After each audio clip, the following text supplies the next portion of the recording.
An apologetic Mauricio Pochettino claims his shambling young team are not matching the history of our club.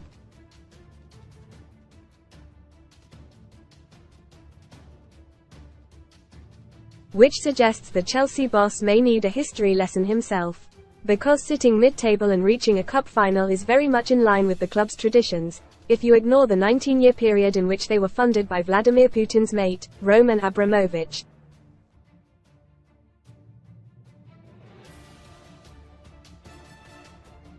The Blues faithful were singing for this crony of the warmongering Russian tyrant while their team slipped into the bottom half of the Premier League table with Sunday's 4-2 home gubbing by Wolves.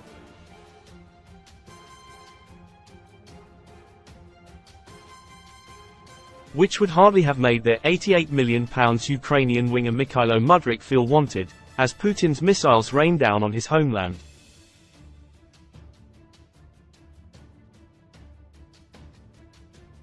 But while the Blues faithful pine for the days of dirty oil money, Chelsea have already reported themselves to the Premier League for FFP breaches over some of their funding under Abramovich.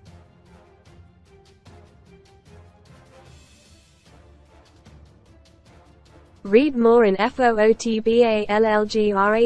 of Todd. Chelsea still backing Poch despite Mourinho waiting, but Chiefs demand Europe power up. Get £40 in free football bet builder bets when you stake £10 with Paddy Power, while further allegations have also been made about financial wrongdoing during that era.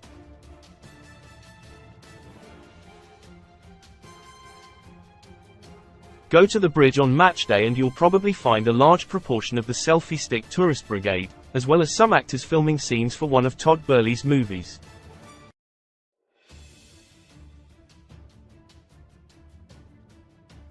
And there will be many self-entitled younger supporters spoilt by the success of the Abramovich era, when their side won 2 European Cups and 5 Premier Leagues.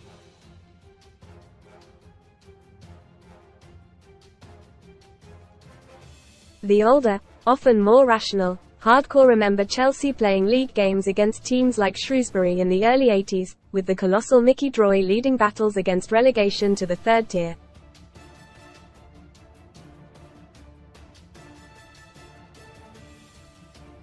Most read in football and its live Prem TV games announced as Liverpool vs Man City is handed rare kick-off time. Rest in peace legendary former Italy and Roma star Giacomo Lossi passes away age 88. ALL stars Thierry Henry and Ronaldinho among legends lined up for over 35's World Cup. Alves trial. Dani Alves appears in court for rape trial as he faces 12 years in prison. Casino special. Best casino welcome offers. It's not true, as Liverpool fans love singing, that Chelsea ain't got no history.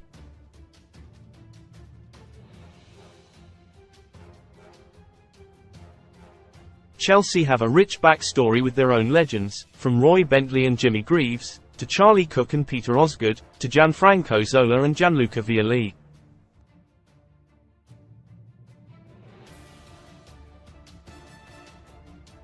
Under fire. Mauricio Pochettino speaks out after Chelsea hammered 4-2 by Wolves, but before Abramovich, they had been champions of England just once, back in 1955.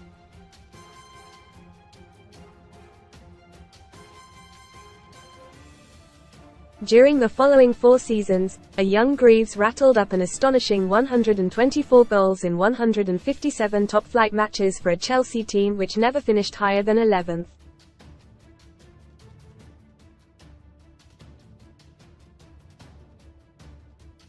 There was a golden era in the early 70s when the Blues won an FA Cup and a Cup Winners' Cup.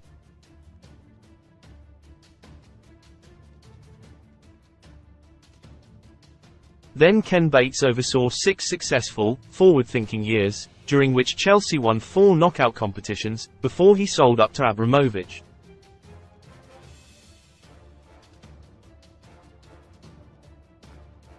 That period around the turn of the millennium represented the high tide of Chelsea's natural level.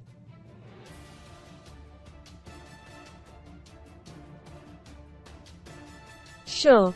The current Clearlake ownership, led by Burley and Bedadeg Bali, are very wealthy, but they are also mug punters.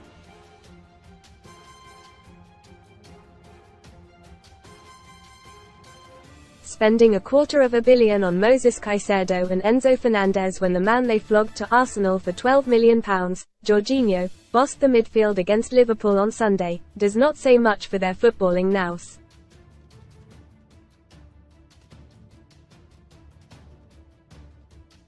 The idea Chelsea will naturally return to the elite is naive. The current owners have spent £1 billion, but the Premier League changed their rules to tighten up the loophole which let them do so. So-called amortization, which allowed the cost of transfers to be spread over the length of a contract.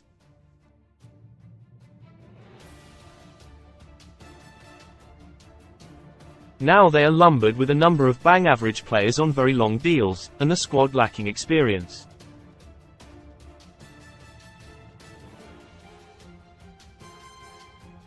Last season, Clearlake assured us they would be patient with Graham Potter, but then sacked him after 7 months.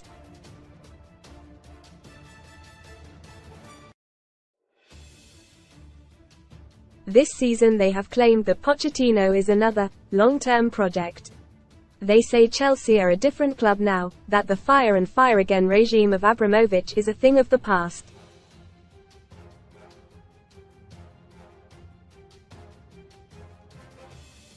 But perhaps sacking managers every few months is the only way they can give their supporters a nostalgia fix.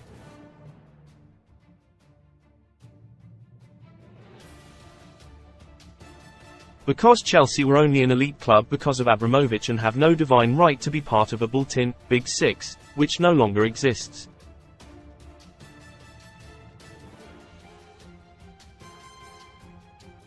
Last season the Blues finished 12th, having employed 2 very good managers in Thomas Tuchel and Potter.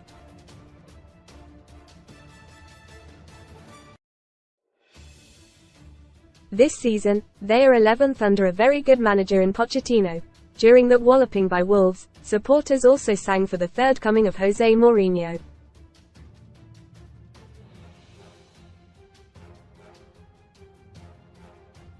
Even Jesus only came twice, but then what did the Christ man know about parking the bus away at Anfield? Still, after being sacked by Roma, mid-table in Serie A, perhaps the current-day Mourinho is at Chelsea's natural level.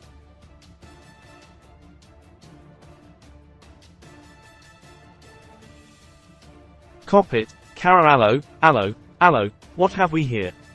It's Officer Jamie Carragher of the Celebration Police, who's perturbed that Arsenal got overexcited about beating his beloved Liverpool.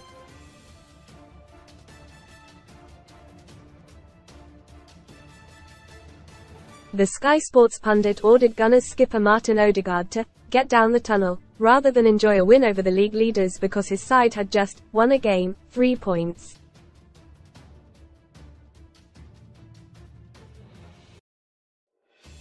It was okay, though, for Jurgen Klopp to invade the pitch after his team won 3 points in a Merseyside derby or to choreograph a mass celebration in front of the Kop after a 2-2 draw with West Brom.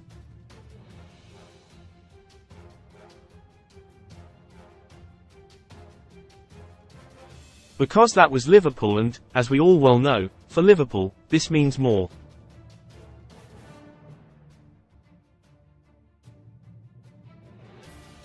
Fair to all, Erik ten Hag has moaned about Premier League profitability and sustainability rules.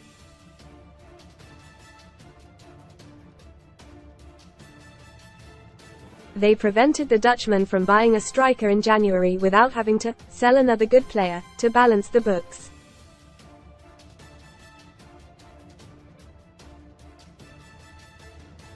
Yet these financial fair play measures were specifically designed to protect the old elite like Manchester United from the nouveau riche.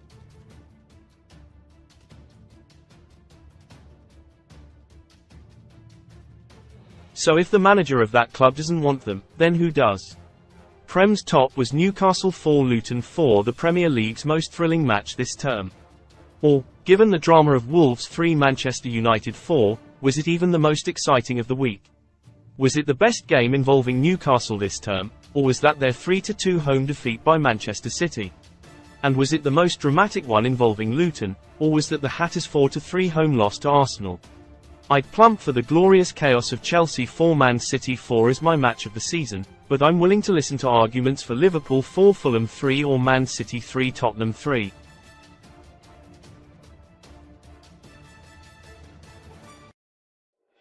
In short, this league is rarely dull. Earlier in the season, when Wolves were being diddled by VAR every week, we thought all those dodgy decisions might relegate them.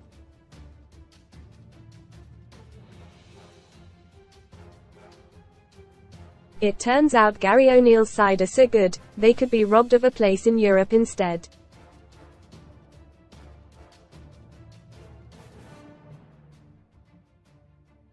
England will be sent off to football's Euro 2024 with a Wembley friendly against Iceland in June.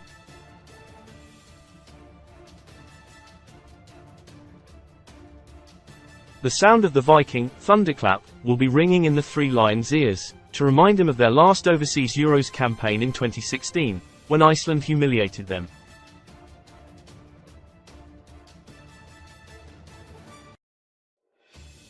It certainly shows that Gareth Southgate isn't bothered about bad history.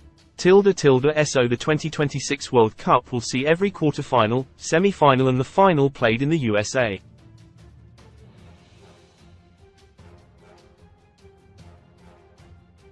Read more Sun STORIESSHOP to its supermarket giant to open 110 express stores this month. See the full list. My agony, I had to grieve one baby while doctors told me to abort her twin sister, this despite the Yanks being largely immune to soccer, while Mexico, co-hosting along with Canada, is football mad.